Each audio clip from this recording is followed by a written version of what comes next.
Bonjour, nous sommes très contents d'accueillir aujourd'hui face à nos lecteurs trois très grands connaisseurs de l'affaire Grégory, que je vais vous présenter en quelques mots. François Saint-Pierre, avocat spécialiste en droit pénal au barreau de Lyon, qui a notamment défendu Maurice Agnelet dans l'affaire du casino Roule à Nice, ce qu'on a appelé l'affaire Agnès Leroux, qui a défendu Michel Noir, qui a défendu encore récemment des magistrats poursuivis pour faute disciplinaire.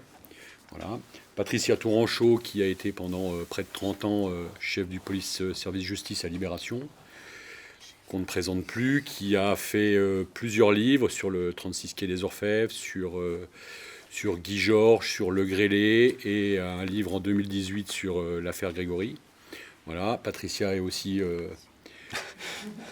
co-scénariste ou scénariste de plusieurs séries, et c'est elle qui était co-scénariste notamment de la série Netflix qui est sortie il y a 2 ans, qui est ce que les connaisseurs appellent tout simplement le documentaire le plus abouti qui ait jamais été fait sur cette affaire. Thibaut Solano. En tout cas, ça a relancé l'intérêt de toute une génération pour cette affaire, de façon très très nette. Et puis effectivement, les jeunes, ils ont vu, ils ont découvert.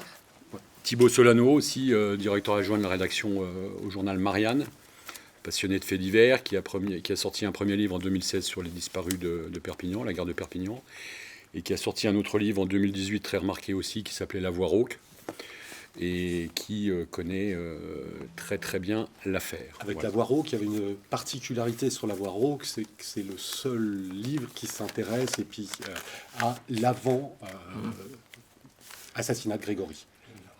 Parfait, scène lecture, quoi.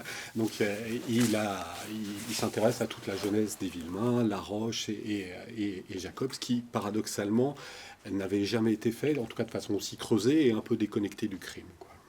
Je m'appelle Guillaume, j'ai 46 ans, pas très important, mais depuis mes 6-7 ans, je suis fasciné par cette histoire, parce que j'ai souvenir, je parle ça en préambule, d'un portrait robot dans un journal en 84-85. Et depuis ce jour, alors évidemment plutôt depuis l'adolescence, mais je me suis intéressé à cette histoire. Et ma première question, qui va être effectivement générale, c'est: est-ce qu'on peut considérer l'affaire Grégory comme la plus grande histoire criminelle élucidée ou non élucidée en France, et même peut-être la plus extraordinaire histoire judiciaire? Patricia, qui veut répondre peut-être Moi, je pense que c'est la fait plus... beaucoup d'affaires. Pardon. Non, mais c'est la plus extraordinaire à mon sens.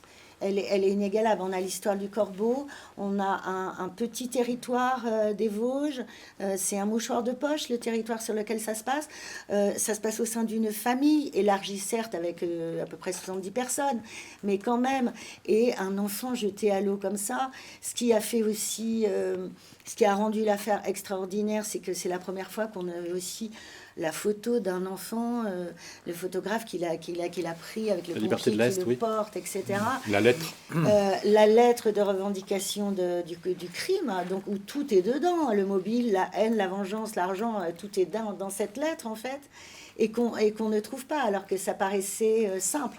Et puis une dimension aussi qui est dingue, moi je trouve, c'est que la justice chaotique, avec les errances du petit juge Lambert qui connaissait mal la procédure pénale, fait qu'à un moment donné, les soupçons se retournent contre la propre mère de Grégory, qui est montrée du doigt, qui devient la sorcière, la méchante maman. Alors, non seulement elle a perdu son fils, mais en plus... Elle fait la une des journaux tout le temps, et qu'il lui a fallu quand même, elle se retrouve en prison alors qu'elle est enceinte d'un autre enfant. Et puis après, il lui faut combien d'années 7-8 ans avant de bénéficier d'un non-lieu et qu'il n'y ait plus de charge contre elle. Donc tout ça fait que cette affaire, effectivement, est extraordinaire. Et je pense que la presse a joué un rôle essentiel. Attention, je n'incrimine pas la presse. Il est absolument essentiel que dans une société démocratique, la presse, elle rende compte d'une enquête sur un tel crime. Oui. C'est évident. Mais là, il s'est produit quelque chose d'assez extraordinaire, un emballement, une passion. Et je crois que c'est le livre de Laurence Lacour, Le bûcher des innocents. Le bûcher des innocents, qui en rend le mieux compte. Oui. Et je pense notamment aux étudiants en journalisme qui sont là, que c'est vraiment une question d'étude, d'interrogation sur le sens du métier de journaliste, les règles déontologiques du métier de journaliste. Parce que je pense qu'en termes de volume d'information, alors là, Patricia, c'est certain, cette affaire aura battu tous les records, si je puis m'exprimer de cette façon-là. Et ça continue. Et c'est normal, parce que ça pose vraiment une question de société. On est aux 40 ans du crime, n'est-ce pas? Certains disent, mais au bout de 40 ans, laissons tomber.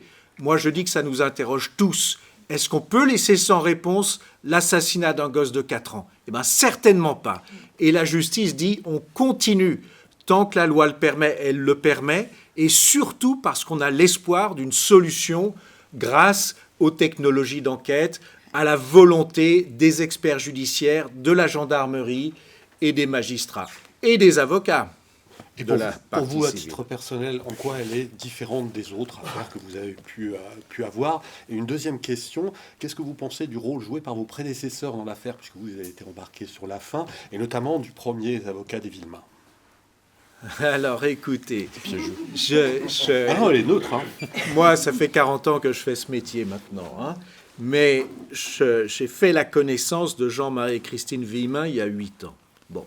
Et c'est mon cher ami Thierry Moser, qui a été l'un des avocats historiques, qui m'a demandé de rejoindre l'équipe de défense, parce qu'il pensait qu'à un moment donné, il allait prendre sa retraite, les années passent, et c'est ainsi que nous faisons équipe avec Marie-Christine Chastan-Morand, qui elle aussi est là depuis le début, Oui. et puis Katia Gabriel, qui a été ma collaboratrice pendant 10 ans. C'est très important de travailler en équipe, parce qu'on peut se passionner, s'emballer, se fausser le jugement. Et quand nous, on travaille en équipe, c'est justement que les uns regardent les autres travailler. Vous voyez ce que je veux dire? Et ça, c'est vraiment très important. Donc, on travaille de cette façon-là. Votre question, c'est en quoi est-ce que l'affaire est différente des autres? Pour vous, sur les 40 ans. J'ai vécu plusieurs affaires criminelles en défense, en partie civile, qui m'ont particulièrement humainement marqué. Il est certain que le drame de Jean-Marie et Christine Villemin est l'un des plus poignants. Et je peux vous dire que je me souviens aujourd'hui, comme si c'était hier, de la première fois que j'ai rencontré Christine et Jean-Marie Villemin, et notamment du regard de Christine. Et elle a subi ce qu'il y a de pire comme injustice, n'est-ce pas? Être accusée du propre meurtre, du meurtre de son propre enfant, par un juge qui la met en prison, par certains médias, par une écrivaine, Duras, qui se permet de dire forcément coupable, mais c'est absolument terrible. Alors, votre question aussi, c'est quel regard sur les avocats qui sont intervenus? Oui, parce que le rôle des avocats, l'affaire a complètement modifié le rôle des avocats. Ou est-ce que... C'est vrai. Écoutez... Et de celui qui vous a précédé au tout début, Henri René Garreau, oui, qui a bien eu sûr. un rôle clé dans l'affaire. Moi, j'ai connu Henri René Garreau, qui était un homme charmant, très cultivé, confraternel, comme on dit chez nous, qui avait une orientation sociale, politique, dont il ne se cachait pas, puisqu'il défendait à l'époque une association qui s'appelait Légitime Défense. C'est sa liberté. Bon, nous sommes au barreau, on est pour le pluralisme. Hein. Donc moi, c'est très différent, n'empêche qu'on pouvait se rencontrer. Il militait pour le Ouais, retour de la peine de mort. Et il s'est consacré comme avocat à la défense de Christine et Jean-Marie Villemin. Mais sans compter à un certain âge déjà, avec Marie-Christine Chastan-Morand, avec Thierry Moser, qui était dans la région. Il a été critiqué, non pas du tout pour les actes professionnels qu'il a accomplis, c'était un excellent avocat, mais parce qu'il entretenait une relation avec les journalistes. Et bien entendu, cette affaire, j'en parlais de la presse, a marqué dans l'histoire judiciaire parce qu'il y a une très grande proximité, d'abord une très grande pression des journalistes, mais ça c'est normal, une très grande proximité avec le juge d'instruction, avec tous les avocats. Et je pense que la leçon qu'il faut tirer de cela, c'est que même si nous avons des conversations ensemble, chacun sa fonction. Et il faut rester indépendants les uns des autres et ne pas mélanger ses regards. Voilà. Donc ça, c'est une leçon que l'on tire après cela. Mais méfions-nous beaucoup, quand on parle d'anciennes affaires, des anachronismes hein. C'est-à-dire qu'on juge le passé avec le regard d'aujourd'hui. Et ma foi, à l'époque, c'est ainsi que ça s'est produit. Aujourd'hui, ce serait tout à fait différent, bien entendu, et dans les affaires actuelles, c'est différent. Je voudrais ajouter encore un mot. C'est qu'à l'époque, le secret de l'instruction était considéré comme un absolu. Bon, il faut quand même bien comprendre que dans une société comme la nôtre, la présomption d'innocence est essentielle, mais le secret de l'instruction, c'est utilitaire. Ça doit protéger l'enquête quand c'est nécessaire. On ne va pas aller prévenir quelqu'un qu'on va venir perquisitionner chez lui, par exemple. Mais ça ne dure qu'un temps. Le problème, c'est qu'avoir imposé le secret de l'instruction comme un dogme absolu, ça a fait que la presse n'avait pas d'autre moyen de se renseigner que d'aller investiguer par elle-même de cette façon-là. Aujourd'hui, les choses, elles sont différentes parce que les procureurs ont, de par la loi, la possibilité de renseigner la presse. Et puis, il est aussi jugé que les avocats peuvent le faire, mais à bon escient. Et je crois que notre rencontre aujourd'hui, elle est vraiment très importante pour les 40 ans du crime, 40 ans d'enquête, faire le point de façon publique face à vous qui, comme un jury de cour d'assises, vous représentez la société. Voilà. Ça fait très longtemps qu'un procureur ne s'est pas exprimé dans l'affaire Grégory. Alors, je le regrette. Écoutez, là-dessus, soyons bien clairs. Le dernier qui l'a fait, Depuis 2017. Il peut mordu les doigts, puisqu'il a été attaqué, surattaqué. Je sais. J'ai participé à plusieurs réunions sur le thème justice et médias. Et les journalistes de la presse judiciaire, notamment, disent que les procureurs ont des pratiques très différentes. Les uns communiquent beaucoup, Tout à fait. et d'autres pas du tout. Ouais. Et donc, ça crée des déséquilibres et on ne sait pas trop. Bon. Là, aujourd'hui, nous sommes à la cour d'appel de Dijon, qui fait office de juge d'instruction. Et c'est donc le procureur général de Dijon, M. Astruc, qui vient d'être nommé. On verra quelle sera sa pratique. Moi, ce que je souhaite, c'est que la société, nous tous, vous tous, soyez informés des éléments, des nouveautés, des avancées qui sont importantes. On ne peut pas rester dans l'incertitude, dans l'inconnu comme ça. Donc pour répondre à toutes vos questions, je vous dis que si nous avons une solution, par exemple sur l'ADN de la cordelette, ou mieux du timbre, il y aura à ce moment-là nécessairement une conférence de presse, disons, pour que les choses soient dites avec objectivité, modération, dans le respect des droits des gens naturellement, mais pour que la société sache que la justice, elle avance. Voilà. Thibaut Solano, sur l'affaire, comment vous êtes tombé dedans et en quoi c'est une affaire hors du commun pour vous? Déjà, moi je ne connais pas d'autre affaire où un enfant a été sacrifié par jalousie et par haine de ses parents. Qu'on m'avait parlé d'une affaire à Bordeaux qui avait été solutionnée pour le coup, mais j'ai jamais réussi à en retrouver la trace.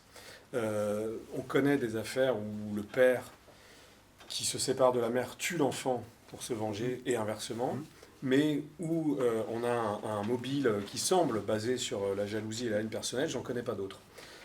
Et d'ailleurs, quand on s'intéresse de près au dossier et qu'on cherche à la fois l'origine de la haine et l'élément déclencheur, pourquoi, si le corbeau est la même personne qui a tué l'enfant, pourquoi ce corbeau qui était en sommeil depuis de longs mois se réveille le 16 octobre 1984 ? Vous connaissez sans doute, puisque vous êtes intéressé par l'affaire, la théorie majeure qui est que les parents de Grégory avaient acheté un nouveau canapé. Je ne connais pas d'autre affaire où l'élément déclencheur, ce serait l'achat d'un nouveau canapé. Donc, quand on se penche sur le fonctionnement et même les dysfonctionnements de cette famille au sens large, on n'arrive quand même pas à trouver la clé, on n'arrive pas à être convaincu vraiment par un mobile du crime et par un élément déclencheur. Et effectivement, si je me suis, moi, intéressé à l'affaire, alors moi, j'avais 1 an au moment où Grégory a été tué.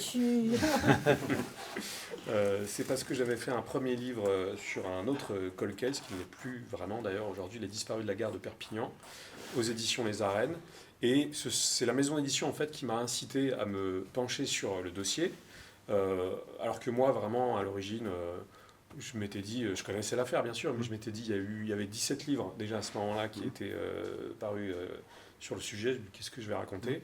Et c'est vrai que s'intéresser au huis clos familial façon journal de bord, et justement de voir un peu, tout à l'heure j'ai utilisé une expression, c'était des fauves, mais dans un bocal, même pas dans une cage, dans un bocal, et avec une espèce de haine qui grossit. Et ça, cet aspect-là me semblait intéressant. Et donc, j'ai commencé à écrire dessus, enfin, j'ai commencé à me plonger dans le dossier d'abord en 2015. J'ai commencé à écrire dessus en 2016. Et j'étais en train de peaufiner la fin du manuscrit en juin 2017, quand, tout à coup, vraiment, c'est comme ça que c'est passé, j'ai reçu un push sur mon smartphone indiquant qu'il y avait au moins 2, voire 3 gardes à vue dans l'affaire dans l'affaire Villemain. Je me suis dit, bon, il va falloir se dépêcher de mettre le Ça point tombe final. bien. Mais voilà, c'est comme ça que les choses se sont passées. C'est d'abord une suggestion qu'on m'a faite, mais c'est pas moi qui suis venu naturellement vers le dossier, pour être honnête. Nous vous écoutons. Bonjour. Ça marche. Oui, allez-y. Alors ma question portait sur la recherche des traces ADN et notamment l'évolution de la science. Dans ce que j'ai lu, alors qui est paru dans la presse et des livres que j'ai achetés, 9 ADN ont été extraits de l'ensemble des scellés. Je voudrais savoir à quel autre ADN ils ont été comparés. Est-ce que les juges divers ont fait prélever tous les membres de la famille? Et pourquoi ça n'a rien donné encore aujourd'hui, alors qu'il y a des tas de progrès qui sont faits? Peut-être Maître Saint-Pierre, puisque vous avez un accès direct au dossier, normalement. Bon, Ah. peut-être répondre à cette question. Nonobstant le secret de l'instruction. Nonobstant, bien sûr, loin Mais- de nous le fait de vouloir vous le faire violer. C'est vraiment une question essentielle. On vit depuis une dizaine, une vingtaine d'années une véritable révolution des technologies d'enquête, de la police scientifique.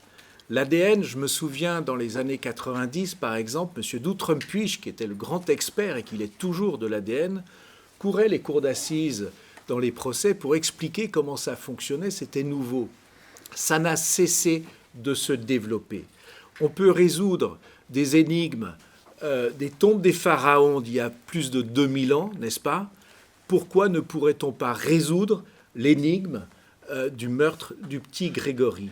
Alors, elle évolue, cette technologie. Et vraiment, M. D'Outrepuis aura été le père de cette technologie d'investigation. Pour répondre très précisément à votre question, il y a un objet, un scellé, une preuve dans le dossier qui est essentielle. C'est la lettre de revendication et le timbre collé sur cette lettre qui recèle plusieurs traces d'ADN mais qui sont mélangées et qui n'ont pas encore pu être discriminées, distinguées pour être attribuées à telle ou telle personne. Mais les experts promettent que d'ici quelques mois, quelques années, quand, en fait, on n'en sait rien, la technologie sera si fine qu'elle pourra enfin les distinguer. Et là, on sera au cœur de l'énigme. Alors, c'est une façon de vous répondre. Récemment encore, nous étions à la Cour d'appel de Dijon, qui est en charge de la procédure, pour récapituler toutes les traces d'ADN, tous les échantillons, tous les croisements qui ont pu être faits, savoir si toutes les recherches au fichier du FNAEG, qui est le fichier des empreintes génétiques, avaient été faites.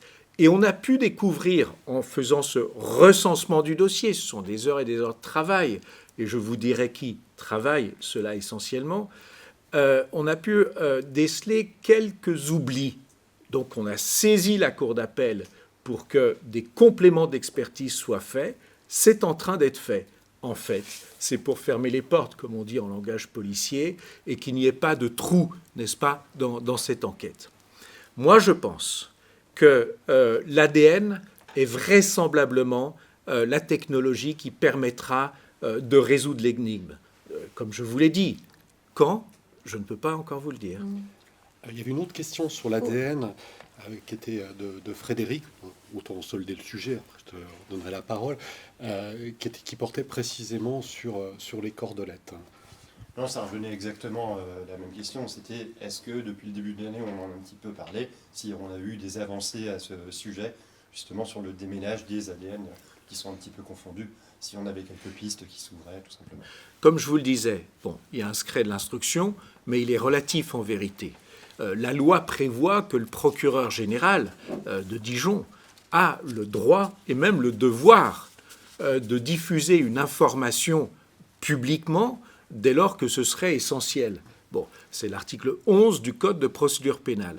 Soyez sûr que si nous avons des informations sur une avancée essentielle de l'enquête, et notamment sur les cordelettes, je pense qu'il sera du devoir de la justice et du procureur général ou des avocats de la partie civile que nous sommes, n'est-ce pas, de rendre alors publique cette information lorsque, un, ça ne posera pas de problème au développement de l'enquête, et deux, dans le respect des droits de la défense, de la présomption d'innocence des personnes qui pourraient être mises en cause, c'est essentiel.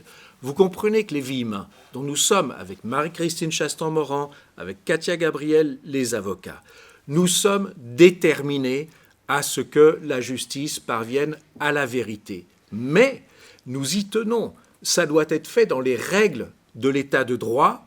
Et s'il y a un procès, que ce soit un procès équitable, c'est bien clair. Hein ? Thibaut Solano. Oui, je voudrais revenir sur le fameux timbre qui comporte effectivement 4 ADN masculins entremêlés.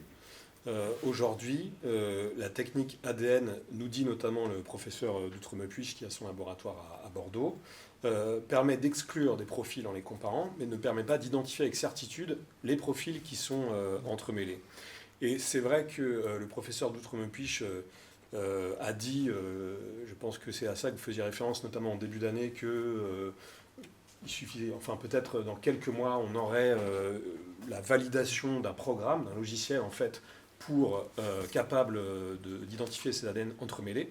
Et en fait, effectivement, j'avais eu le professeur d'Outremepuich avant l'été, et il a dit qu'en fait, les 2 programmes qu'il avait lancés là-dessus n'ont pas fonctionné.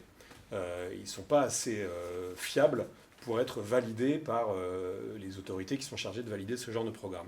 Donc, ça veut dire que ça repart. Il va falloir retester d'autres logiciels. Est-ce que c'est à l'échelle d'1 an, 2 ans, 3 ans? C'est toujours la même rengaine, en fait. C'est-à-dire la science... On n'a pas de réponse viable dans l'immédiat pour des questions de technologie. Absolument. On a besoin de temps encore. Absolument, notamment sur ce scellé très important. Et il reste à ce jour 9 ADN parfois mélangés, non identifiés, dont 2 féminins.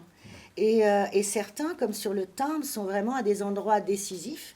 Aussi à l'intérieur de la colle de l'enveloppe qui contenait la lettre de revendication du crime, donc parvenue à Jean-Marie Villemain le lendemain. Donc ce sont des endroits très intéressants. Il y a sur l'anorak de Grégory aussi au niveau du menton.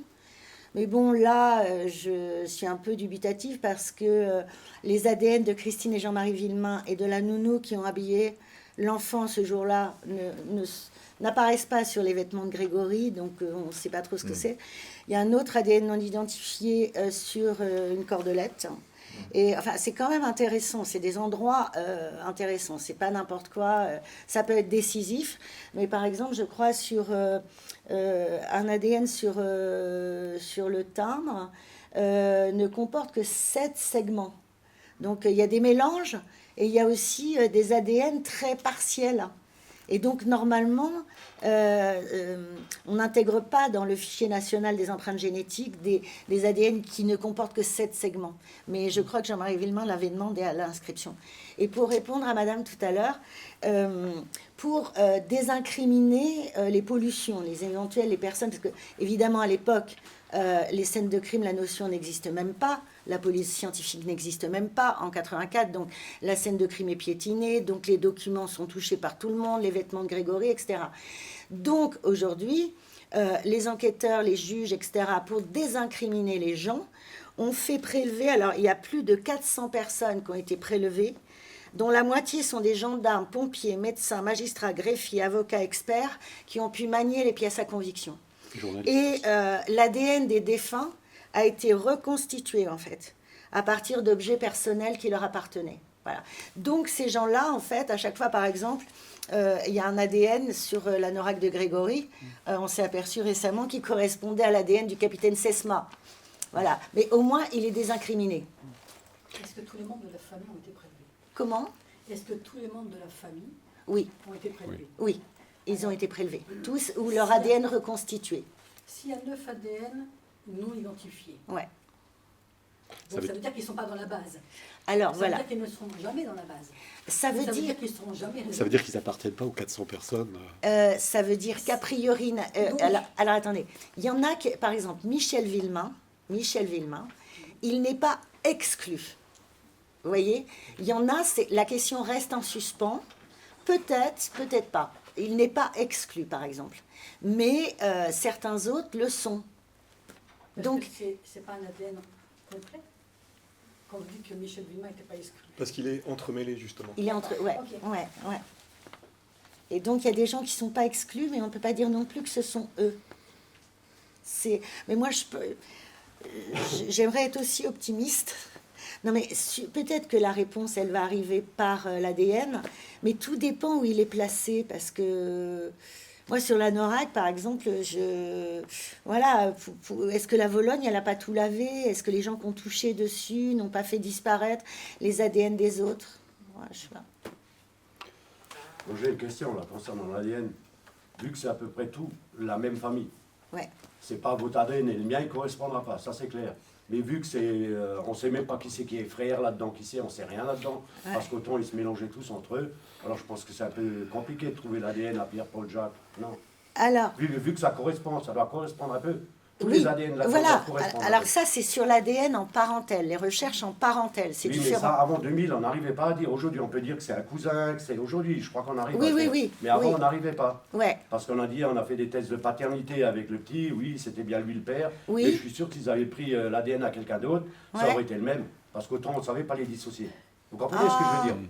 Vous comprenez Non, ce que je veux non, dire non, même. mais quand on compare avec l'ADN d'une Parce personne... que c'est la même famille. C'est, Oui, mais on a mon chacun- frère, il a Oui, mon mais si ADN, vous ma voulez- sœur. Non, non, il n'a pas Et votre chez ADN. eux, là, Non, non, on non, n'a non, pas- non, on non, n'a il n'a pas- pas votre ADN. Non, Non, non. on a Non, le, sinon, on a le même ADN Ah oui, mais de de la toute mère. façon, toute l'histoire, c'est un bordel sans nom. L'histoire, mais pas l'ADN. Ouais. Non, non, non. On a, si on est frère, sœur, etc., on va avoir le même ADN de la mère, ok? L'ADN mitochondrial. On n'aura pas. Moi, j'ai pas le même ADN que ma petite sœur, et pourtant on a les mêmes parents. Vous voyez ce que je veux dire? C'est une empreinte donc, digitale génétique, une empreinte génétique. On a une quoi. certitude à 100% avec l'ADN. Oui, Ouais. oui.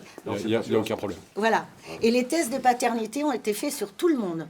Et en fait, tous les enfants appartiennent bien aux bons parents. Parce qu'il y a eu plein de rumeurs sur le... Ah oui, il y a eu des tests de paternité hein, sur le fils Laroche, sur plein d'enfants. Ils appartiennent tous. A La science priori, a c'est dit. une certitude que Grégory Villemain a pour père Jean-Marie Villemain. Ça, c'est pas une énigme, ça. A priori. Ah, je pose la question. Oui, oui, vous avez raison. On va revenir sur l'affaire en elle-même, l'intrigue criminelle. Jean-Marc a une question sur la préméditation, sur le fait que le crime soit prémédité. Ah ouais. Bonjour. En fait, moi, ma question, c'est de savoir ce 16 octobre 1984, c'est de savoir ce 16 octobre 1984, si en fait l'enlèvement puis la mort de Grégory a été minutieusement préparé par plusieurs personnes éventuellement. Comment ont-elles communiqué entre elles le jour, ce 16 octobre, le jour de l'enlèvement et de la mort du petit Grégory, en sachant qu'à cette époque-là, on n'avait pas de portable. On ne pouvait pas communiquer facilement entre nous. Donc comment, s'il y a plusieurs personnes qui ont participé à l'enlèvement, comment ont-elles pu se fournir les Planifier la indications, chose, ouais. Planifier les choses, exactement. Et bon, après, je laisserai la parole pour la suite. Pour une question Voilà. plus précise. Donc, Oui, Peut-être sur Patricia le fait Tronchot. qu'ils jouaient dehors, hein, parce que les deux sont liés. Ouais. Les deux sont liés. Voilà. Il y a Eustache aussi, qui c'est-à-dire, était intrigué par le fait qu'il y a un élément qui serait imprévisible et donc impréméditable, c'est le Voilà, ce fait de c'est savoir que Oui, Grégory que Grégory était jouait. à Ce jour-là 16h40 devant. devant la maison. Ce qu'il faut comprendre, c'est que ce crime, il est prémédité pour moi depuis longtemps. Et ce qui le prouve, c'est que la semaine précédente, des repérages ont été effectués, notamment par Bernard Laroche, autour de chez la nounou de Grégory. Et en fait, cette semaine-là, il avait un rhume, Grégory. Donc, il n'était pas à l'école, mais il était chez la nounou. Et donc, Laroche est vu 3 fois quand même, hein, cette semaine-là. Et voilà, le petit, cette semaine-là, il ne joue pas sur le tas de sable le soir parce qu'il est malade. Donc, Christine, elle va le chercher chez la nounou, elle le ramène, elle le met au chaud dans la maison. Et il y a ce qui est un second incident déclencheur, à mon avis, qui est le dimanche 14 octobre 84, où Michel Villemain, donc le frère illettré de Jean-Marie, un peu, ils s'entendent pas très bien, il est un peu fragile, Michel, puis il est très copain de Bernard Laroche, mais il aime pas Jean-Marie. Hein. Et il débarque en fait chez Jean-Marie avec Ginette, sa femme. Et là, il débarque un peu. Le prétexte, c'est ils veulent acheter d'occasion une bagnole, je sais pas quoi. Est-ce que tu pourrais nous donner des conseils, Jean-Marie? Mais après coup, Jean-Marie se dit non, mais attends. Et ce jour-là, effectivement, il découvre que Jean-Marie et Christine ont acheté un canapé en cuir. Et même que Michel s'assied dedans et dit il faut vraiment être un chef pour pouvoir se payer ça. Donc, ça, c'est un indice. Mais peut-être qu'ils viennent aux nouvelles aussi de ce qui se passe. Voilà. Et donc ce jour-là a dû renforcer quelque chose, mais qui existait déjà avant. Et aujourd'hui, Christine et Jean-Marie ont tendance à penser que leurs propos lors de réunions de famille, notamment Christine, des propos maladroits, ont pu être mal interprétés par des gens méchants, en fait. Parce que lors d'un dimanche en famille, etc., Christine parlait avec Ginette Villemain, justement, de l'enfant de Bernard et Marie-Ange Laroche qui avait un petit problème, Sébastien. Donc, il avait un problème de kyste au cerveau, il avait une valve, il avait un drain. Et donc, contrairement à Grégory, Sébastien n'est allé à l'école qu'à 4 ans. Donc, il venait de rentrer à l'école, là, parce qu'ils ont quelques jours d'écart avec Grégory, le petit Sébastien et lui, Sébastien Laroche. Et donc, il venait d'entrer à l'école maternelle, Sébastien, alors que Grégory était déjà depuis un an à l'école. Et ce dimanche-là, en fait, Ginette explique à Christine que Marie-Ange a un problème parce que Sébastien, enfin, les maîtresses pourraient faire attention parce que dans la cour de récré, les autres gamins, ils font pas gaffe à Sébastien et qu'il est quand même fragile et qu'il faudrait, faudrait quand même le protéger, etc., etc. Et en fait, Christine, maladroitement, mais elle y pense après, elle dit, non, si c'est ça, enfin bon, on va pas priver tous les gamins de jouer, si c'est ça, Marie-Ange, elle a qu'à le mettre dans une école spécialisée, Sébastien. Voilà. Et ça se passe en septembre 84. Et ça, avec le recul, Christine et Jean-Marie Villemain ont tendance à penser que ça, rapporté je ne sais comment par Ginette à Marie-Ange, à Bernard et tout, a pu être très mal interprété. Et donc, il y a quelque chose qui se met en place. Et quelques jours plus tard, donc il y a les premiers repérages.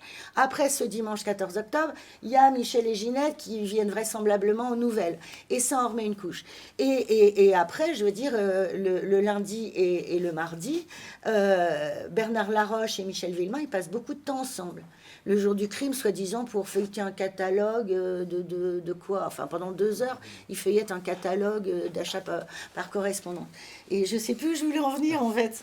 Sur le côté prémédité voilà. du crime. Pour et sur moi, le fait c'est quelque chose ça de remonte à loin, prémédité. Mais ce jour-là, peut-être le lundi, il y a un mec qui est vu aussi pas loin, à l'orée du bois, à côté de la maison de Christine et Jean-Marie, qui peut ressembler très bien à Bernard Laroche comme à Marcel Jacob. Hein, avec un fusil, il me semble. Avec un fusil posté. Voilà. Donc, on ne sait pas si le lundi, ils ont essayé. Et pourquoi le mardi? Bernard Laroche, il va passer chercher Muriel au collège. Il ne sait pas que Grégory va être dehors. Il s'en doute, puisque Grégory n'a plus son rhume et que depuis le lundi, il va à l'école et il peut jouer. Mais pourquoi il passe chercher Muriel? Pourquoi s'encombrer d'elle alors qu'il n'est pas sûr de son coup, finalement? Et bien là, l'explication, c'est que Sébastien, ce jour-là, justement à cause de son léger handicap, il ne peut pas aller à la piscine ou faire du sport avec les autres enfants. Donc, comme Bernard Laroche travaille de nuit et que Marie-Ange, elle est au boulot, eh ben c'est lui qui a Sébastien, qui l'appelle Bibiche.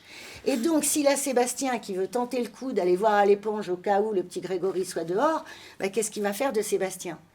Voilà, je pense que ce jour-là, par contre, il y va un peu à l'arrache, il y va un peu à l'improviste. Pour vous, il y va vraiment par hasard.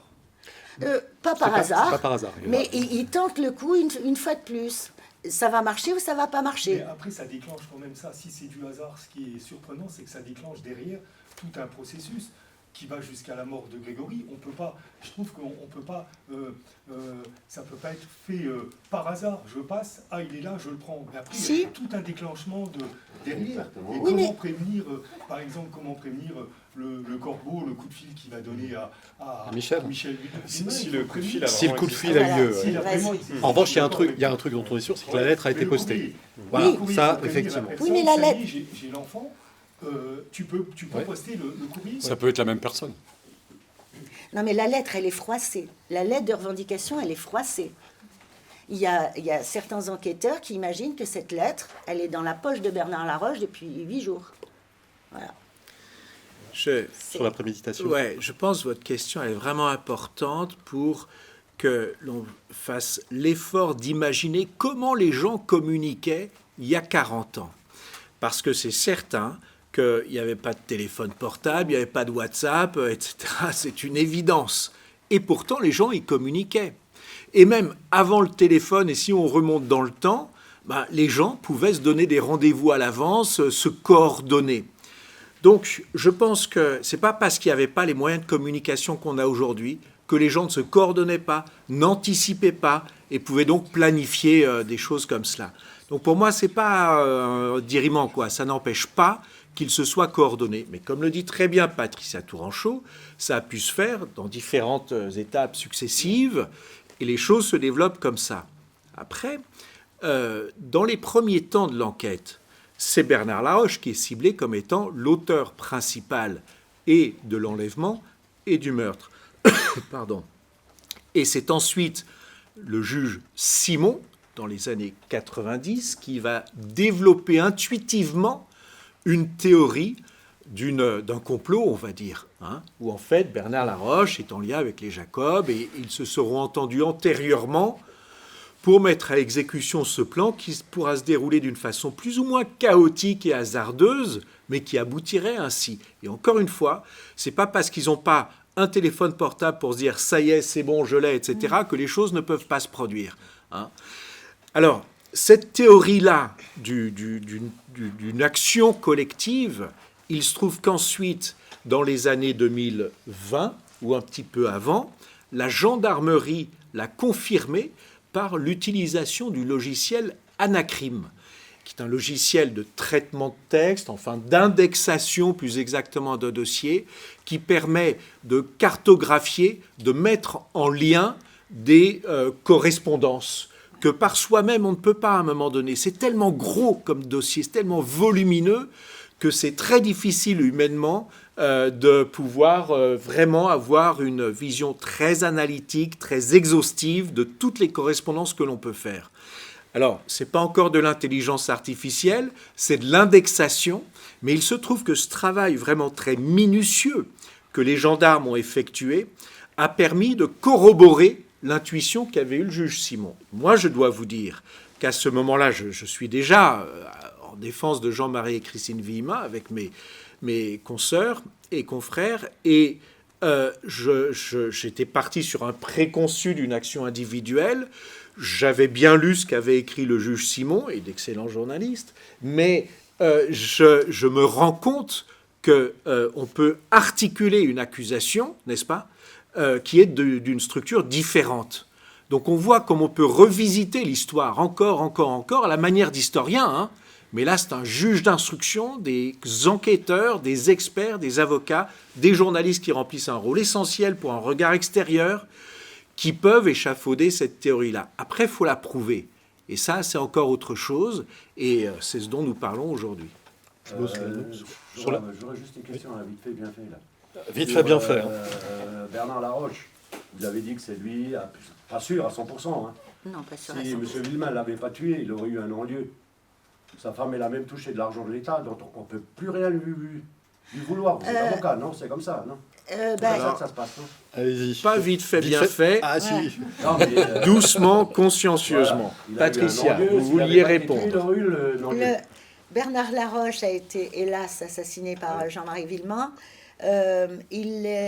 Lorsqu'il est décédé, il était encore inculpé pour l'assassinat de Grégory. Oui, il n'a obtenu le non-lieu que par son décès, puisque tout décès éteint les poursuites judiciaires à l'encontre de la personne. Mais s'il n'avait pas été tué, il n'aurait pas bénéficié d'un non-lieu. Ah ben non, Pour moi, mais ça, c'est pas passé si comme ça non plus. Jean-Marie Villemain, le pauvre, il s'en mord les doigts tous les jours, parce que non seulement il est devenu un criminel lui-même, alors qu'il était un honnête homme, qui a perdu son enfant, et qu'en plus, il sait que ça empêche la justice d'aller jusqu'au bout. Mais je pense qu'il aurait été vraiment jugé, Bernard Laroche, parce que la justice dit aujourd'hui, et ça c'est dans le non-lieu à Christine Villemain de février 93, qu'il existe des charges très sérieuses contre Bernard Laroche d'avoir enlevé Grégory Villemain. Donc ça, c'est gravé dans le marbre. Il y a beaucoup de témoignages, et pas seulement celui rétracté de Muriel Boll, qui ont vu la voiture verte de Bernard Laroche sur les hauteurs de l'Éponge à l'heure de l'enlèvement, avec une jeune femme rousse à ses côtés. Enfin bon, voilà, il y a quand même beaucoup de choses. La voiture est vue aussi par une autre personne sur le parking du collège de Muriel. Voilà. Donc il l'a enlevé. Ce qui est vrai, c'est qu'à ce moment-là, les soupçons étaient en train de partir vers Christine, quoi. À ce moment-là, historiquement, hein, et il y aurait peut-être eu un non-lieu. Mais là, vous êtes avocat, il y a un autre truc que je comprends pas. Vite fait, bien fait. Allez-y. Allez-y. Et il y a j'ai rien contre les Villemain, j'ai rien contre personne. Je suis pas juge, je suis pas avocat. C'est les trucs qui me Allez-y, allez-y. Il y a une personne qui tue, c'est un meurtre prémédité, hein, qui va tuer une autre personne. Il reçoit 5 ans de prison, dont un avec sursis. 4 ans de prison. Un autre, il aurait fait 30 ans. Alors il y a le contexte de l'affaire générale qui joue, mais je pense que... Je sais pas, on lui a pardonné. Non, Écoutez, c'est pas un pardon. Jean-Marie Villemain, il a été jugé. Allez-y. Jean-Marie Villemain a été jugé pour la mort de Bernard Laroche par la cour d'assises de Dijon. C'est un procès qui a été très long, très approfondi. Et toute l'humanité de la justice, et je vous rappelle, c'est en cour d'assises avec un jury populaire, c'est de peser le pour et le contre, le bien et le mal, d'individualiser la responsabilité, par conséquent la peine. Et dans une telle tragédie, eh bien, la cour d'assises de Dijon a jugé Jean-Marie Villemain coupable, mais l'a condamné à une peine modérée. Il a purgé sa dette, il a été libéré, et je pense qu'il est quitte désormais. Bien, ça c'est la première chose. En ce qui concerne Bernard Laroche, évidemment, sa mort a considérablement grevé l'enquête. C'est une erreur considérable. Ce qui est fait est fait. La question que vous posez, c'est est-ce qu'il aurait été bénéficiaire d'un non-lieu? À cet égard, il avait été inculpé, comme on disait à l'époque, notamment sur la base d'expertises qui pouvaient l'incriminer. Et ces expertises, dont on ne peut plus parler du contenu, elles ont été annulées par la justice pour des erreurs de procédure du juge d'instruction, M. Lambert. L'avocat de Bernard Laroche, il a fait son travail d'avocat, il a défendu son client et il a eu gain de cause à cet égard. Je voudrais simplement qu'on se rende bien compte d'une chose, c'est que pour une erreur de procédure du juge d'instruction, selon la loi de l'époque et qui est toujours la même aujourd'hui, on annule des expertises qui pouvaient être déterminantes pour la résolution de l'énigme criminelle. Je pose simplement la question de savoir si ce n'est pas disproportionné. Mais c'est ainsi. Du coup, nous sommes dans le flou. Alors, l'instruction, ensuite, elle s'est développée en s'orientant, vous le disiez à l'instant, sur l'hypothèse, mais aberrante, monstrueuse, d'une culpabilité de Christine. Et vous le disiez tout à l'heure, Christine a été inculpée elle aussi, incarcérée, alors qu'elle était à l'hôpital, avant de bénéficier en 1993 d'un non-lieu par la Cour d'appel de Dijon, parfaitement documenté, qui ne peut laisser mais absolument aucune place au doute. C'est la certitude même de sa totale innocence. La question, c'est comment se fait-il que la justice, incarnée par le juge Lambert à l'époque, se soit focalisée sur cette hypothèse monstrueuse du meurtre de Grégory par sa propre mère. Et là, nous avons un malaise très profond. Souvenez-vous que la gendarmerie était saisie de l'enquête, que le juge Lambert l'a dessaisie au profit de la police judiciaire de Nancy, dirigée par le commissaire Corazzi, dont on a pu voir le niveau et intellectuel et moral dans l'excellente série de Netflix. Vous vous en souvenez tous. Et il est dit dans cette série, et cela est documenté par ailleurs, qu'il y a eu objectivement une intervention de M. Corazzi auprès du juge Lambert avec un rôle agissant de l'avocat de Laroche, mon confrère Welser, pour lequel, par ailleurs, j'ai de l'estime. C'est un bon avocat. Mais un jour, il faudra bien qu'il s'en explique, tous ces gens-là, avec M. Bézina aussi, qui n'est plus là pour en parler lui-même. Qu'est-ce qui s'est passé? Comment est-ce qu'ils ont discuté de tout cela pour, d'une part, faire virer la gendarmerie qui avait fait son travail très correctement, avec toutes les difficultés du monde, et faire changer l'optique du juge de Laroche sur Christine. Oui. Là, je m'excuse, mais tout n'a pas été dit, tous les comptes n'ont pas été rendus. Il faudra que la justice soit faite. Voilà. Mais il y a quand même, on voit qu'il y a une collusion quand même entre ces trois-là.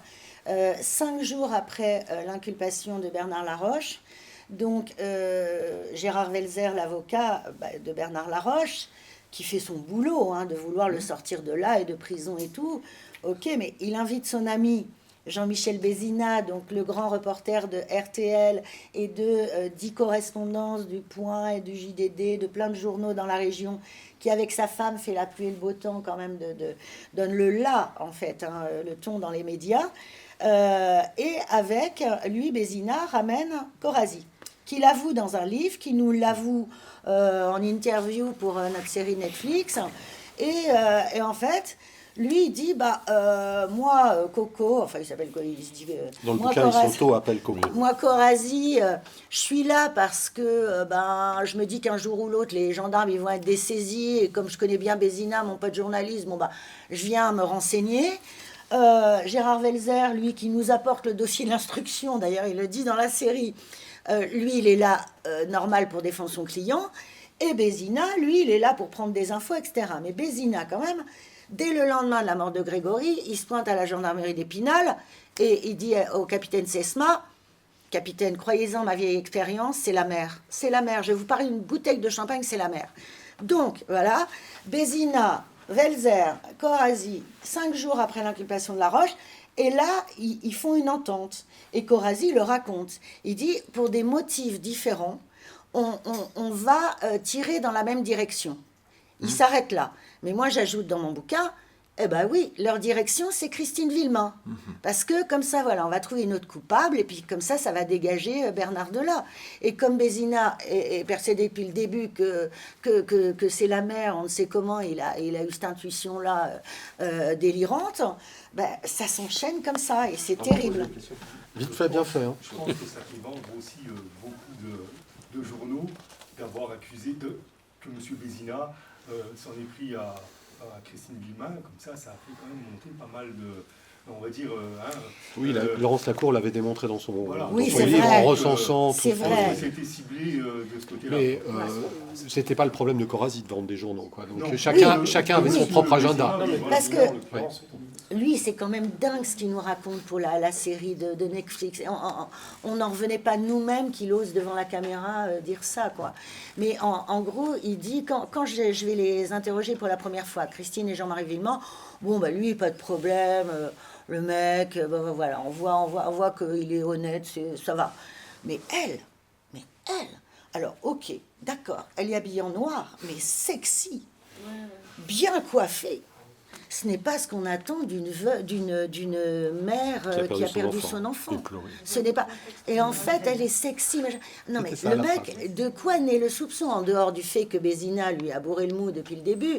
Mais il y a quand même un truc de sexisme, incroyable. Et comme à tous nos témoins, certains de nos témoins, on leur montrait l'image dans le cimetière pendant l'enterrement de Grégory du cri de Christine qui s'effondre, qui s'évanouit quand le petit cercueil il tombe et qui l'appelle. Et quand on a entendu ce cri-là, comment imaginer que Christine Villemain puisse avoir tué cet enfant-là? C'est pas possible. Mais lui, Corazzi, quand on lui montre les images, il dit, oui, enfin j'en ai vu d'autres, des coupables qui faisaient le cirque dans le cimetière, quoi. Enfin voilà, tout est comme ça, donc l'affaire, elle part très très mal. Là. Or, Corazzi a été particulièrement attaqué après sur Internet pour sa prestation sexiste. On va en venir à Internet. On a avec nous Catherine, qui fait partie d'un groupe de discussion sur l'affaire Grégory sur Internet. Comme il y en a pas mal, donc elle est très férue de l'affaire, tellement férue que j'ai pas compris la question. Elle va vous la poser, vous allez voir si vous avez plus de chance que moi. Elle parle de quelqu'un que je ne connais pas, mais qui a un lien avec l'affaire. Allez-y, posez la question, et c'est doublé d'une autre question derrière, c'est de savoir si vous êtes intéressé par les groupes de discussion qu'il peut y avoir sur Internet, et est-ce que de ces groupes de discussion, après tout, plus on est de fous, plus on rit, et plus on est de cerveau à se pencher sur quelque chose, peut-être, on peut y arriver. Est-ce que ces brainstorming sur Internet peuvent vous aider? Donc, allons-y pour la question. Mon voisin, ce sera peut-être pas... Ça sera vite fait, mal fait. Est-ce que vous pouvez mettre le micro enfin le micro. Est-ce que vous pouvez parler dans le micro, vous s'il vous plaît? êtes intéressé à l'affaire avant l'affaire aussi. Moi, je me rappelle particulièrement quand La Roche a été mis en cause à l'époque. Enfin, j'avais 11 ans. Ouais. Je me rappelle pas de ce moment-là. C'est des idées que j'ai revues depuis. Jean-Marie Vimin ne comprenait pas comment il avait autant de renseignements sur son travail. D'accord ? Et il n'a jamais vraiment compris pourquoi il avait... Le Corbeau avait autant de... en 81, il a si je ne m'abuse, je fais peut-être des erreurs parce que je ne suis pas officiellement dans ce dossier, mais je crois que tout ça a commencé en 81, et en février 81, le prédécesseur au poste de contremaître de Jean-Marie s'est suicidé, si je ne m'abuse. Il a repris son poste derrière. Et d'une part, je me demande si ça ne peut pas provoquer des haines très fortes où des gens auraient rejoint quelqu'un comme Bernard Laroche pour punir ces gens-là d'avoir profité en guillemets de la situation, même si je ne pense pas que c'est profiter de la situation. Et puis, de par ça, je me pose la question si vraiment on a pris les ADN de tous les beaux-frères de Muriel Boll. Oui. Dans le sens où Denis Hulling était quand même le beau-frère de ce monsieur Didier, si je ne m'abuse. Donc voilà la question. Vous avez un monsieur Didier, bonne chance. Un monsieur Didier qui était contremaître, qui est décédé, qui avait un beau-frère Jean Hulling. Est-ce que le dénommé Jean Hulling a été comparé? Est-ce que Jean Hulling fait un suspect possible, Denis, probable? C'est pas Denis Hulling? Si. Ouais. Attention, il ne faut pas confondre. Ouais, ah oui. Non, mais je vais me servir de votre question à laquelle je n'ai pas une super réponse pour élargir le sujet. Oui, c'est-à-dire que donc vous êtes membre d'un des groupes Facebook à la pointe. Voilà. Ah, c'est pas Facebook, mais c'est l'équivalent. Ah, c'est pas Facebook, non. D'accord. Ah, c'est YouTube. C'est YouTube. Non, c'est Discord. C'est Discord, mais j'y suis pas. Voilà, d'accord. Bref, en tout cas, je connais ces groupes-là. J'ai été approché au moins par 2 d'entre eux, et à titre individuel par pas mal de personnes issues de ces groupes depuis la sortie de mon livre qui date de 2018. Et c'est vrai que souvent j'en connaissais moins, malgré les années que j'ai passées sur le dossier, j'en connaissais moins que ceux qui m'ont posé des questions, sollicité exactement comme vous. J'ai cherché quand même la trace dans mes données de ce monsieur-là. J'ai pas trouvé grand-chose, donc je me dis que la piste n'a pas dû être prise avec beaucoup de sérieux, en tout cas qu'elle n'a pas dû convaincre beaucoup les enquêteurs. Mais ce que j'ai remarqué, c'est que souvent, pour les passionnés de l'affaire, et qui encore une fois sont des interlocuteurs très intéressants parce qu'ils ont une connaissance précise et en général rigoureuse du dossier, mais parmi les passionnés de l'affaire, il y en a qui, faute d'avoir la clé de l'énigme, faute de savoir la vérité, vont aller chercher des suspects et élargir en fait la palette des suspects, comme à ce pauvre monsieur Hulling, et au point que finalement on élargit tellement la focale, mais à mon avis, ma conviction, c'est qu'on élargit trop. C'est-à-dire que pour moi, les coupables, parce que j'ai pas de théorie privilégiée, j'en ai 2 éventuellement, mais pas vraiment privilégiée. C'est la prochaine question. Ça se compte sur les doigts d'une seule main. On va chercher ailleurs, on va chercher midi à 14h en fait, quoi. Mais finalement, et c'est aussi ce qui rend cette affaire si incroyable, c'est que les coupables, ils sont là. On ne peut pas dire qui ils sont avec certitude, mais ils sont là. On est sur un cercle très restreint. une zone géographique restreinte, un cercle familial assez restreint, ils sont là, ils sont sous les yeux, ils sont dans le dossier. Ils vont pas sortir de nulle part, c'est pas un nom caché à la côte 242, ils sont là. Quelles sont vos deux thèses, Thibault? Alors, moi, mes deux thèses, mais alors très humblement, parce que, alors d'abord, la première chose à dire, vous l'avez dit, mais on va le redire, la seule certitude validée par la justice, c'est que Christine Villemain est innocente. Tout a été mis en pièces dans les accusations par ce fameux non-lieu de 1993. Et je l'ai encore lu dans le train, parce que j'avais besoin de réviser un petit peu avant de vous rencontrer. Et en plus, il est sur Internet à disposition de tout le monde. Hein, donc, très bien. Voilà. Ensuite, la première théorie, c'est Bernard Laroche seul. C'est celle, effectivement, avant le rebondissement de 2017, ou en tout cas avant que le juge Simon ne reprenne l'enquête, c'était la théorie. C'est-à-dire Bernard Laroche a tout fait tout seul.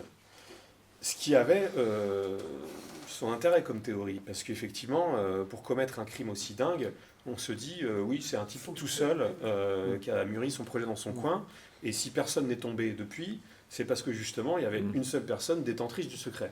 C'est une théorie intéressante.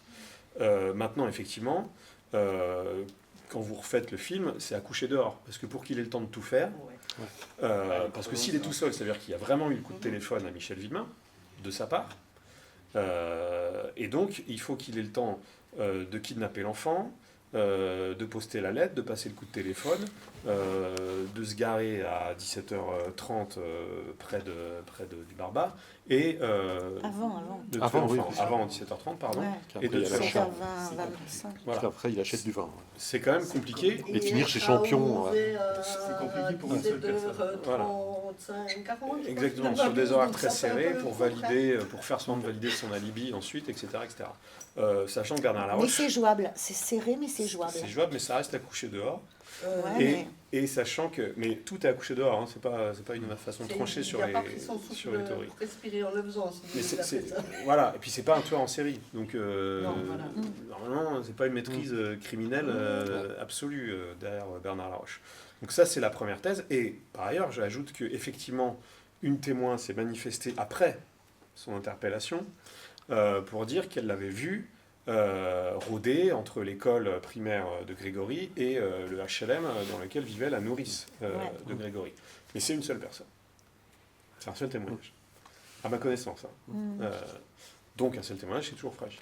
Ah oui, Ce qui valide, si ce témoignage est crédible, ce qui valide effectivement l'hypothèse d'un repérage qui, pour le coup, voilà. La deuxième thèse, c'est effectivement une sorte de machination familiale. Et dans ce cas-là, ça facilite les choses pour la crédibilité de la théorie. C'est-à-dire qu'effectivement, il n'y a peut-être pas eu de coup de fil, puisque Michel Villemain était peut-être dans la combine. Et rappelons effectivement que son ADN n'a pas été exclu du timbre de la lettre de revendication. Un couple, ou en tout cas une autre personne pour réceptionner l'enfant. Mais après, la question qui se pose, c'est est-ce que l'enfant a été séquestré quelque part et où? Ou alors est-ce qu'il a été tué immédiatement, jeté à l'eau immédiatement? Et si c'est quelque chose à plusieurs, ça veut dire que toutes ces personnes-là se sont tenues entre elles, et malgré leur fragilité psychologique évidente, et je pense à Michel Villemain, elles n'ont jamais craqué. Vous voyez bien que je pense que la vérité est quelque part entre ces deux théories, puisque je ne pense pas qu'il y a un tueur venu de nulle part qui a débarqué ce jour-là. Et malgré tout, je vous le dis, je trouve que tout ça est à coucher dehors.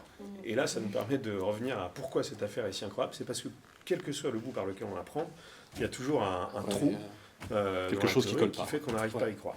Sur Huling. Juste me permettre juste une chose. Je suis d'accord avec vous que en cherchant la vérité, des fois, on s'étale un peu trop. Ouais. Mais j'ai un métier aussi où on parle de vision tunnel dans mon métier. C'est quoi votre métier? Vous êtes gendarme. Ambulancière. C'est pratiquement pareil. Où on parle de vision tunnel. Et je pense qu'il y a aussi le truc où on est... Enfin, j'ai toujours l'impression qu'avec cette histoire, il manque une brique quelque part pour pouvoir finir le puzzle. Et je me dis, elle est bien quelque part quand même. Oui. Et c'est pour ça que je farfouille. Oui, mais regardez la vision tunnel, on pouvait imaginer ça avant l'instruction du président Simon. Mais depuis 2017, ça s'est quand même élargi. Oui, alors beaucoup. C'était ça ma question, c'était est-ce que justement toute la famille Ball avec les beaux-frères, etc., avait été analysé, l'ADN a été pris, comparé. On revient à la première question. Pour les bols, c'est sûr. Pour les bols, c'est sûr. Tous les Luciens, les frères, les frangins, les beaux-frères aussi. Oui. Ils ont été, ouais, dans la famille Boll, oui. Mais par contre, Denis Huling, franchement, je ne sais pas. Et je suis d'accord avec Thibault. Franchement, dans cette affaire, il faut revenir aux fondamentaux. On s'est égaré trop longtemps. Et là, je pense que les fondamentaux, il y a toutes les bases. Et moi, je ne sais pas, à 60%, je pense que, au vu des éléments, de tout le dossier, que Laroche, il peut aller jusqu'au bout seul. C'est très serré comme truc, mais quand on est déterminé, qu'on a la haine qu'il a, qui est montée depuis plusieurs années... Surtout qu'il n'a pas de chronométrage. C'est on sait envisageable. après coup qu'il fait ça en... mais ça va vite. Et que par Il ailleurs, n'est pas chronométré, il faut absolument que je le fasse. À côté de la poste de Docel, de l'Épanche sur Vologne, pardon, où...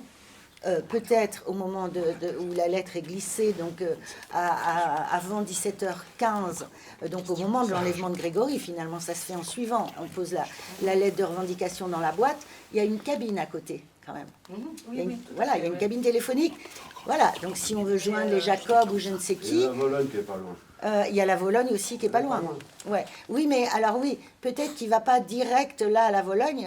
Je sais pas pourquoi il va à Docel. Je voulais savoir juste et aussi le témoignage de la tante Louisette. Je trouve qu'on n'a pas fait très attention à ça et pourtant elle démontre la Libye de Laroche et la Libye également de Muriel, puisqu'elle dit que Muriel lui a confié qu'effectivement elle était dans la voiture avec Bernard Laroche. Et c'est un témoignage, je trouve, super important, parce que c'est tante Louisette qu'elle était un peu, on va dire, fragile, un peu simplette, on va dire. Oui, c'est ça. Je trouve qu'on y a pas fait. Le juge Simon, oui, le juge Simon, l'enquête en 87, je crois, ouais. Il a fait attention. Et justement, il a essayé dans son instruction, ça se voit à travers les auditions qu'il mène, de démontrer que cette tante n'était pas simple d'esprit, en tout cas qu'elle n'était pas folle, et qu'on ne pouvait pas balayer de la main son témoignage. Et c'est vrai que c'est ce que d'autres lui opposaient. Son témoignage n'est pas fiable, elle parle d'un truc, puis tout d'un coup elle se met à rire, enfin elle est folle. Et lui disait, elle est peut-être un peu simple dans sa tête, et il faut savoir le contexte familial derrière. Mais il ne faut pas jeter à la poubelle son témoignage. On dit qu'elle avait une très bonne mémoire, et ça, pour ça, on ne pouvait pas nier qu'elle avait une mémoire extraordinaire. Guillaume, peut-être une... Alors, de par ma vie professionnelle, j'ai été amené à vivre à Bruyères, il y a une vingtaine d'années. Et j'ai rencontré alors, je ne suis pas enquêteur, etc. Je suis vraiment quelqu'un qui est intéressé par l'affaire, mais j'ai rencontré des gens qui ont côtoyé les gens pendant l'affaire, notamment le bijoutier qui avait fait le médaillon pour Christine, qui était devenu un ami, mais c'était pas du voyeurisme. J'ai posé des questions et en fait, j'avais très peu de réponses. Parce que j'avais l'impression que 20 ans encore après, et encore 40 ans aujourd'hui, je pense qu'on était dans un vase clos et les gens ne parlent pas. L'omerta, quoi. Ouais. Et, alors, du coup, ma question c'est, est-ce que, je ne parle pas forcément pour les Vosges, mais est-ce que le fait que justement les gens étaient taiseux a fait que justement l'affaire n'a pas été élucidée et que ça a pu compliquer vraiment les choses? Ben, ça compte énormément. Effectivement, il y a une chape de plomb qui s'est abattue là-bas. Et les gens ne parlaient pas. Donc, les gendarmes, ils avaient beaucoup de mal. Et quand on pense que même la mère de Jean-Marie, même Monique Villemain, elle a gardé des secrets, elle est morte en emportant ses secrets. Elle a protégé Michel, elle a protégé Bernard Laroche contre son autre fils qui venait de perdre son petit-fils à elle. Donc, c'est hyper important. Et là, je me demande... Moi, j'y crois plus trop aux langues qui vont se délier, parce que, ok, il y a des enfants qui ont pu entendre des choses dans leur famille, oui, mais ce serait mieux quand même que ce soit... Des gens savent. Moi, je croisais, par exemple, tous les jours pour aller au travail, je croisais Lucien Boll. Oui. Je le croisais, il était assis sur une chaise, et au gré du soleil, il avançait sa chaise, voilà. Il sait... en tout cas, il doit savoir des choses. Lucien Boll, il sait d'autant plus qu'il a contresigné le PV de sa fille Muriel, qui croyait les gendarmes, et qu'il était persuadé que les gendarmes lui avaient dit, mais voilà, c'est Bernard Laroche. Donc, voilà, Lucien il sait bien que c'est Bernard Laroche, en tout cas, qui en fait une partie de ce crime. Et on voit une personne qui sait, c'est Muriel Boll. Parce qu'elle sait si elle était avec Bernard Laroche ou pas, donc elle sait laquelle des deux théories. Elle sait quelque chose, en tout cas. Elle sait quelque chose, ouais. Mais pourquoi elle ne dit rien encore 40 ans après? Au début, on a dit parce qu'elle était jeune, elle avait peur de ses parents. Même maintenant, elle a un âge où elle a peur de rien. Finalement, il n'y a personne qui va la menacer de quoi que ce soit. Je me souviens de plusieurs reportages, comme on voit peut-être dans le Netflix, des gendarmes, tout au début de l'enquête, qui disent leur stupéfaction de se heurter à ce mur de silence que vous évoquiez. Une véritable omerta de la Vologne. Et plusieurs fois, dans des prises de parole publiques, je disais, comme vous le disiez, qu'avec le temps quand même, et puis les générations, certains pourraient s'ouvrir, parler. Avec la mort des parents de Jean-Marie, on a pu se dire, bon, peut-être que la parole va s'ouvrir. Et je disais qu'il n'y a vraiment pas de gloire, ni d'honneur, ni de morale à conserver dans les familles le secret sur le meurtre d'un gosse de 4 ans. Et j'en profite pour le redire. C'est un devoir citoyen de dire ce que l'on sait. Ça me semble être vraiment quelque chose d'essentiel. Alors, si les gens peuvent avoir peur de la justice, qu'ils n'aient pas peur. Si les gens ont peur de la justice, il y a des journalistes auxquels ils peuvent s'adresser. Il y a des voisins, des gens comme vous. Mais moi, je pense que l'humanité commande que les langues se délient et que les plus jeunes, notamment, s'expriment. Voilà, ça les libérera parce que je pense que individuellement et collectivement, vivre une vie entière avec un tel poison, c'est vraiment mortel. Et les parents, ils y croient encore au fait que les langues puissent se délier? Quelqu'un parle, ils y croient? Moi, personnellement, j'ai longtemps attendu une nouvelle de cette nature-là. Mais je ne suis pas le seul. Parce que le juge d'instruction... Ils sont issus de ce milieu taiseux. Oui, mais moi, je vais vous dire que le juge d'instruction, il y croit encore parce qu'il continue d'interroger régulièrement les uns et les autres à la recherche d'une aspérité, d'un détail qui pourrait, etc. Jean-Marie et Christine, c'est notre secret de nos entretiens et je ne vous dirai pas qu'ils y attendent, mais je pense qu'ils l'espèrent. D'accord. Voilà. Sur le secret et l'omerta? Oui, alors sur Muriel Boll, effectivement, il faut rappeler aussi que Jean-Marie et Christine Villemain ont fait savoir par la voix de leurs avocats, et notamment François Saint-Pierre, qu'ils ne tenaient pas, ils ne voulaient pas que Muriel Boll soit à nouveau mise en examen. Parce qu'effectivement, de toute façon, quelle que soit la théorie qu'on retient, si on retient la théorie qu'effectivement elle était dans la voiture de Bernard Laroche, c'était contre son gré. Ouais, elle ne savait pas du tout ce qui allait se passer. Et même quand ça s'est passé... Elle était mineure. Et même quand ça s'est passé, elle ne sait pas ce qui s'est passé. Elle n'a rien vu, quoi. Donc, ça pourrait inciter Muriel Boll à parler, mais le problème, et ça répond partiellement à votre question, c'est que quand on a été prisonnier d'un mensonge toute une vie, qui tient aussi à des contraintes sociales, familiales. Le regard de sa famille, le lien avec sa famille, avec son cercle duquel on est dépendant de son cercle familial. Eh bien, c'est difficile de s'en défaire, même 40 ans et peut-être 50 ans après. Donc, c'est-à-dire que même si elle ne risque plus rien judiciairement, elle a un autre boulet au pied, finalement, c'est celui de la pression familiale, je pense. En tout cas, je me permets de le redire, Jean-Marie et Christine Villemain et leurs avocats ne demandent absolument pas que Muriel Boll soit remise en examen et pire encore incarcérée comme elle l'a été un temps. Et franchement, on l'a déploré. Voilà. Donc si elle peut l'entendre, qu'elle nous écoute. Pour en revenir au timing de l'enlèvement de Grégory, est-ce qu'on sait combien de temps il est resté dans l'eau? Vous pouvez parler plus fort. Est-ce qu'on sait combien de temps Grégory est resté dans l'eau? Il y a une personne qui déclare qu'à 17h30, elle a vu un sac poubelle. Ouais. Personne bleu. Elle s'est rendue compte peut-être après que c'était peut-être un oracle. Ouais. Voilà. Mais je ne crois pas qu'on ait pu dater scientifiquement le créneau de la mort. C'est ce qu'elle dit. Ouais, mais c'est un témoignage, et voit C'est un un sac témoignage, poubelle. Ah, je sais, je le veux. Mais scientifiquement, ça n'a pas pu être daté. Ça fait partie des graves défauts de l'enquête initiale. L'autopsie, tout ce qui est médecine légale n'est pas de bonne qualité, c'est tout ce qu'on peut dire. Comme l'eau qui a été retrouvée dans son estomac n'a pas été analysée, Non. donc on ne sait pas avec certitude si elle vient de la melone, même si c'est vraisemblable. Durant cette affaire, il y a eu beaucoup d'erreurs, de fait. Et Oui. encore, je trouve, ce qui m'a choqué, c'est qu'en 2017, par exemple, il y a eu un vice de procédure lors de l'arrestation de Muriel et de Jacob. Lors de leur mise en examen. De leur mise en examen. Ouais.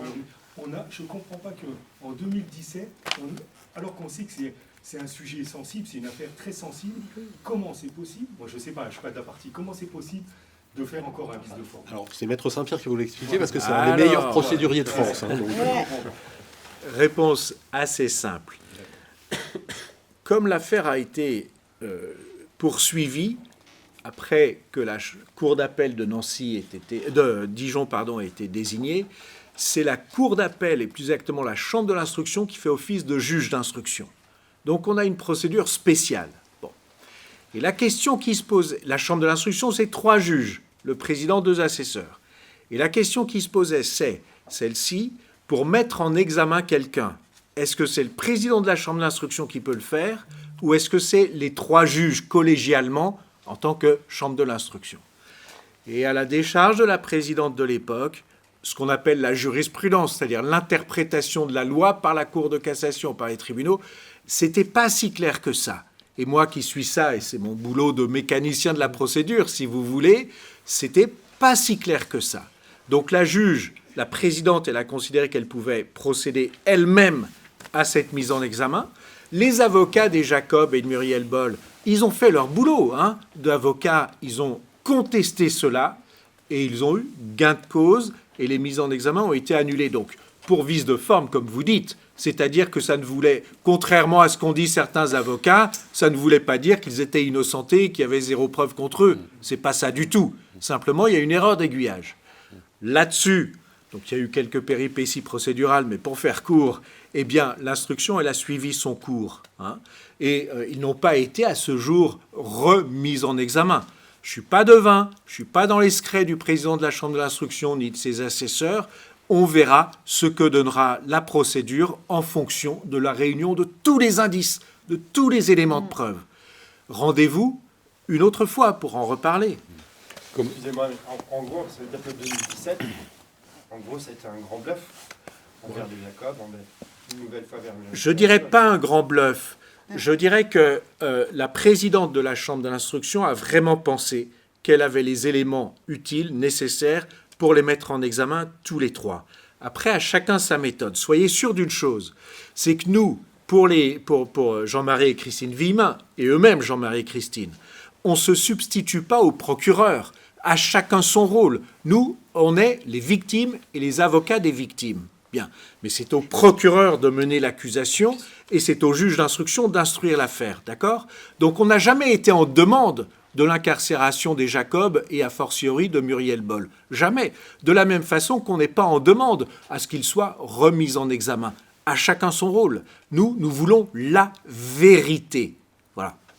Dans un dossier de cette importance, pourquoi le magistrat, Madame Barbier, ne prend-elle pas attache avec la chancellerie pour valider les mises en examen? Cher Éric, depuis longtemps, le ministère de la Justice a interdiction de s'occuper des affaires individuelles. Donc c'est juste impossible. Sur un point technique, sur un point procédural. technique, oui. Oh là là, et sur une affaire particulière? Non. Donc, non. Et puis, alors, excusez-moi, mais c'est pas le ministère qui va nous dire... Si la chancellerie avait dit vous pouvez le faire tout seul... Et puis, il y avait une erreur... Ça n'empêchait pas qu'il y ait un recours et puis une erreur. Non, sincèrement, on est dans un état de droit. Le gouvernement qui s'occupe des affaires du gouvernement, la justice, elle est indépendante. Donc, on ne va pas demander au ministre de la Justice, surtout que, bon, passons, sans commentaire, ce qu'il faut juger dans telle ou telle affaire ou comment procéder. Non. Comment procéder? Comment Est-ce procéder? qu'il y a une chambre de l'instruction? On va pas demander... Est-ce que la présidente peut mettre en examen toute seule quelqu'un? Ou est-ce qu'il faut que ça soit collégial? Que ce soit les 3? Qui a donné la réponse? C'est la Cour de cassation, parce que c'est elle qui juge la régularité des procédures. C'est comme ça que ça fonctionne. Et on estime que quand c'est 3, c'est une garantie parce que 3 cerveaux fonctionnent mieux qu'un. C'est pas juste un petit détail. Quoi. Bon, je ne connais pas bien les rouages, on va dire, mais quand elle a décidé de faire cette action-là, il n'y a pas quelqu'un ou des gens autour d'elle qui lui ont dit « Attention, il ne faut pas faire d'erreur, attention ». Je vais vous répondre. Il y aurait peut-être pu avoir des personnes... Non, mais personne ne savait que c'était une erreur. Nous, comme avocats de partie civile, on n'était pas informés. On l'est après. D'accord ? Et moi, quand je vois ça, je me dis, elle interprète le code de procédure pénale d'une façon qui est à peu près conforme. Il y avait eu d'autres situations antérieurement dans d'autres affaires, sans enjeu majeur, où ça s'est passé comme ça. D'accord ? Donc elle était dans une pratique judiciaire, dans une habitude, où les choses pouvaient se faire comme ça.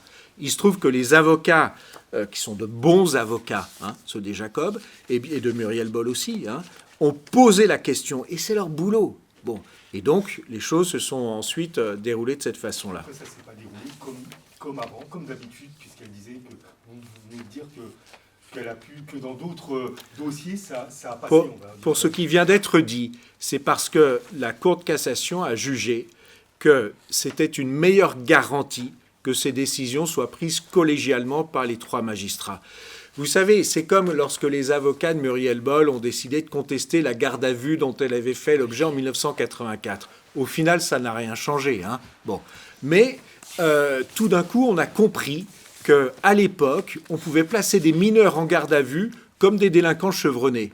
Eh ben non, il faut des garanties particulières. Voilà. Donc, à chaque affaire, si vous voulez, chaque affaire est l'occasion de poser des questions de principe et de faire avancer la justice comme elle doit être dans une belle démocratie. Je profite de l'occasion pour dire que l'état de droit, c'est fondamental. N'écoutez pas le ministre de l'Intérieur qui est juste à côté du sujet, incompétent. Et à la décharge de la présidente de la Chambre de l'instruction, elle avait aussi le précédent du juge Simon qui, lui, avait instruit très en bien solo. sûr. Alors, il n'avait pas, c'est vrai... Il a mis en examen personne, il a inculpé personne. Donc, il ne s'était pas retrouvé dans cette situation dans laquelle elle s'était retrouvée. Mais il y avait un exercice des pouvoirs d'enquête qui était très solitaire du juge Simon. Donc, elle s'est placée dans ces souliers-là, ce qui explique qu'elle ait fait une erreur, alors qui pourrait paraître énorme, parce qu'on dit « il fallait être 3 ». Mais ce n'était pas le cas, parce que les textes n'étaient pas clairs et on était dans une situation qui n'est pas commune. En plus, avec l'affaire Grégory, on est sur des années de procédure, quoi, ce qui fait que les textes se chevauchent, on ne sait plus très bien où on en est. Donc, c'est quelque chose de complexe. En un mot comme ami, elle n'est pas plus bête que vous et moi, quoi. Donc elle est vraiment excusable sur ce coup-ci, mais au final, on a perdu du temps et ça a été une occasion ratée, ça c'est sûr. Oui, mais il y a eu tellement de failles par expérience au sein de cette affaire qu'on aurait pu redoubler, retripler de prudence. Blinder la procédure. Je ne pourrais pas vous contredire, ça c'est sûr. Ce qui est de l'extérieur, ce qui est inexplicable, c'est qu'on ne blinde pas à chaque fois toutes les décisions de procédure. Ouais, mais il y en a Je prenais les questions de tout à l'heure sur les avancées. Est-ce qu'il n'y a pas aussi une prudence qui fait que... Ce que je peux vous dire, c'est qu'aujourd'hui, le président de la Chambre de l'instruction, c'est M. Dominique Brault, juge d'instruction de très grande expérience et qui connaît très très bien le sujet, qui s'est considérablement investi. Vraiment, il porte l'affaire et il est très prudent. Voilà. J'en suis convaincu. Il y a des étudiants... Vous voulez poser des questions? Vas-y.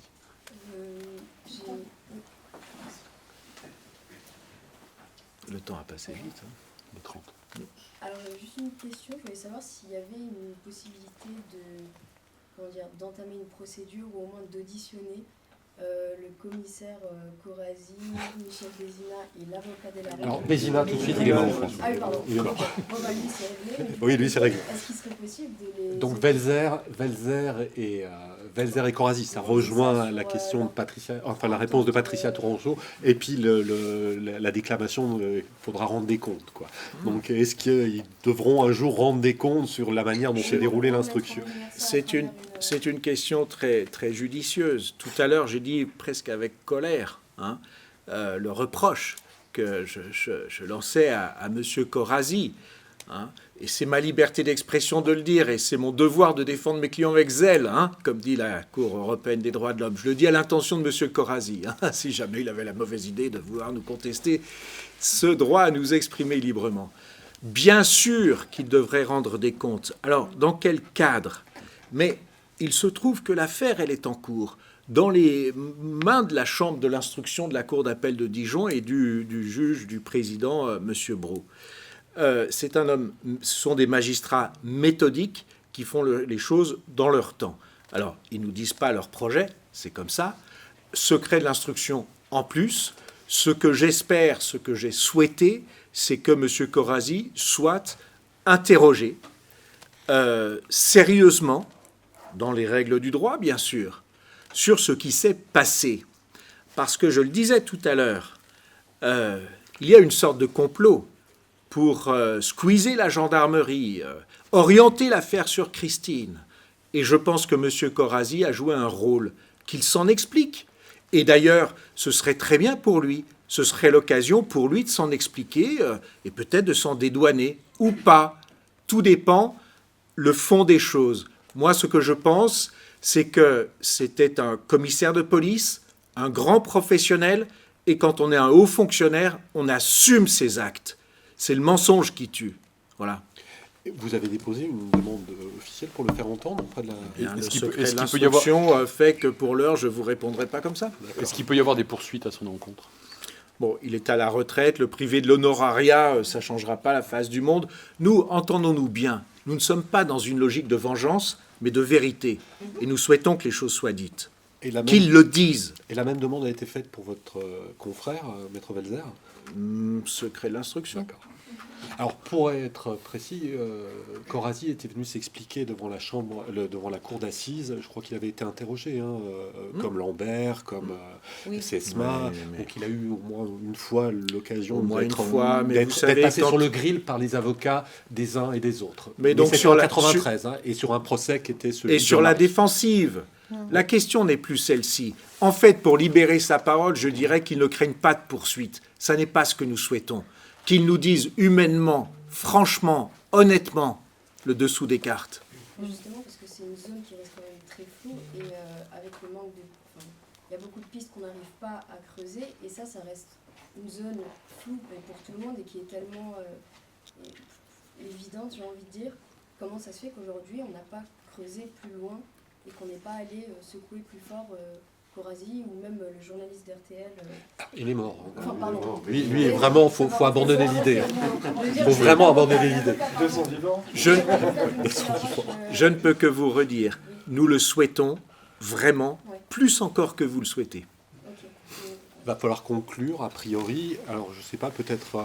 il y avait une question, en fait, que tous avaient plus ou moins posée, tous les lecteurs, mais qu'ils n'ont finalement pas posée, quoi.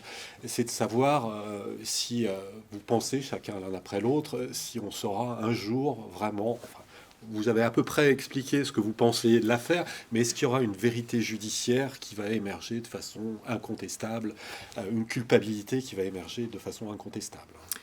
Alors écoutez, est-ce qu'on va résoudre un jour l'affaire Grégory? Déjà, il y a une certitude démontrée, absolue, et nous en sommes tous convaincus, je l'espère, c'est la parfaite innocence de Christine Vim.